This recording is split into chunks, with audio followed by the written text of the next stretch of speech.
The show where there are no penalties, nothing is offside, and everything is fair game. This is the Gloves Are Off.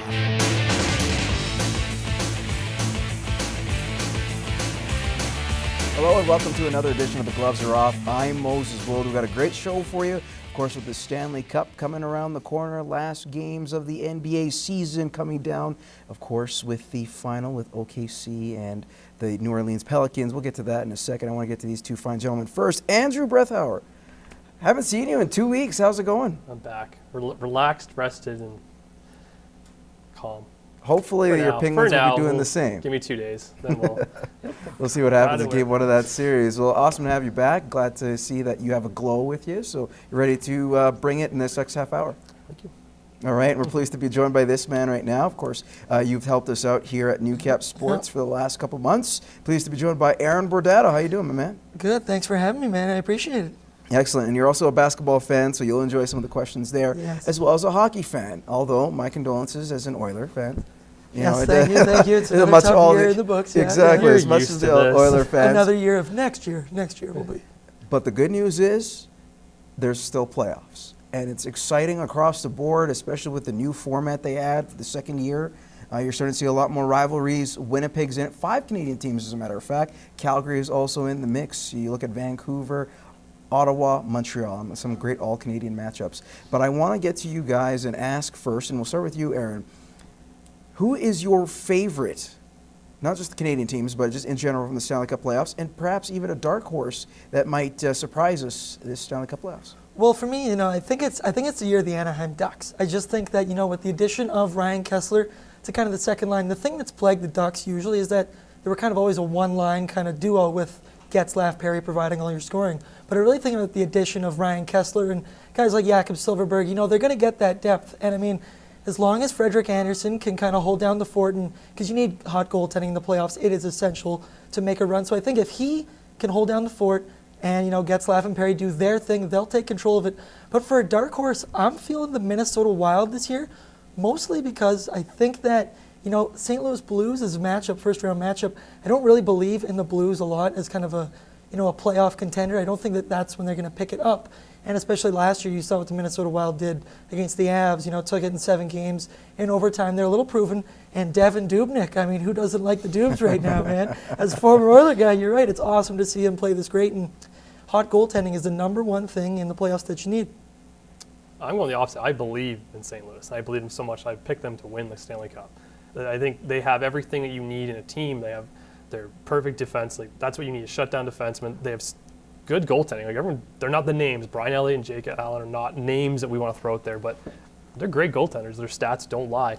And now throwing all the young guys they have, like Tarasenko and Schrader as well. These are great young teams. Depth guys they have on the team, like Paul Stastny. Yeah, and there's so many, and that's the thing. There's so many ways this is a team that can beat you. If you look at teams in the past who win, it's because they have that depth and they have multiple ways to beat you. They're not a one-line team. So I think it's the year for these guys. Last year they made that trade for Miller, and I think it was too soon because you got to tell these young guys to try and win a Stanley Cup. They weren't ready yet, and now this year I think they're more ready to actually be the Stanley Cup champions. Who's your dark horse then?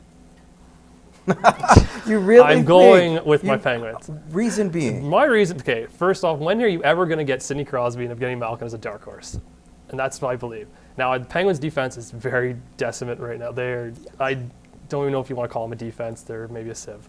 But I believe that this is without the pressure of being that top team, the first, second team. This is a team that can go far. This is a team that can go the distance, or at least make things interesting. And coming from that number 8 spot in the conference, there's no pressure on the Penguins to win this year. They're not in the conversations to win the Stanley Cup like the Montreals are and Chicago, Nashville, and those teams. So I think if you take a great players like Crosby and Malkin and have no pressure on them, they can probably excel more than what people actually think they are capable of doing. Okay, so with that said, do you feel that things will actually be as exciting? Maybe a Canadian team out there that might surprise us go the farthest? I'm saying Winnipeg. If they're talking about Canadian teams that could go far, Winnipeg could be that team. I like Winnipeg. They're a team I wouldn't. You don't want to lose the first game. They're the Ducks. If you split the first 2 and then you have to go back to Winnipeg and try and win 2, and that crowd, Like, It's not going to be easy. no, good luck. Like, But that's do you think what Canadian team out of the 5 has the best chance? obviously Montreal. They win and lose with Carey Price, and if Carey Price continues to play the way he has, Montreal could possibly win the Stanley Cup as well. I don't know. Maybe if the Eastern Conference, there's always that whole Western versus Eastern Conference, and can the Eastern Conference stand up to what the West can do? So that's going to come down to what Carey Price can do in net. So that would be the team I think out of the Canadian teams, probably one of the only Canadian teams that will actually could win the Cup. For me, I mean, yeah, obviously the Canadians, they should probably make the conference finals. You think that's kind of, if they don't go that far, it should be a disappointment. But for me, I think it's the Calgary Flames. I think I like the matchup against the Canucks there, but I think the Flames can Don't shake your head. get hot at the right time. Yeah. And, I think that, hey, that's going to be a battle of a series of 2 Western Canadian squads like that. I think that's anyone's game. And Anytime the Canucks and Flames met in the postseason, the winner of that series ended up going to Stanley Cup final. Just saying. All right. Are let's you going to move on burn by saying that? No one's an Oilers fan. Let's see how this goes.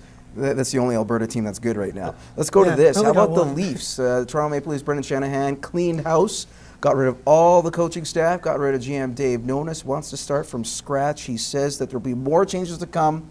What does he mean by that specifically? I hope it's trading everyone that's not a spare part. I'm not sold on trading Phil Kessel. I'm sold on trading Dion Phaneuf because his contract's terrible. But even I'm not sold on that. I think just he's the scapegoat, and he's such a large scapegoat, you have to get rid of Dion Phaneuf by now. Kessel, I think, is still a salvageable player that you can still put in the lineup and have produce points, and he's the top point scorer in the league year after year. So I think there's stuff to come with this team. I don't know if he can do management. It's definitely going to be sweeping house with the players. well, for me, I think that Kessel's the kind of guy that you want to keep around. And I think that Toronto fans, if they did trade him, it would never be for the return of a Tyler Seguin. So you're going to be dealing with that, which you don't want to touch. But B, I think Nazem Kadri is a guy who needs to get out. I think he needs a structured head coach. He needs some structure. Maybe I would love to see him on the Detroit Red Wings. See what maybe he could do something there. I think that's kind of what Kadri needs. And I like keeping Kessel around. Phaneuf, I read yesterday they want to kind of keep him around, but I think it would kind of benefit every team, but him and the team if he left. But I think Joffrey Lupul is also the kind of guy who you could get something sizable in return for him, and I think now's the time for that. All right, guys, we're going to take a commercial break. When we return, we're going to talk about more Canadian teams out of the playoffs. Well, actually, only 2. We talked about the Leafs. Now we got the Edmonton Oilers, and they summed up the season that was. I'll tell you more coming up.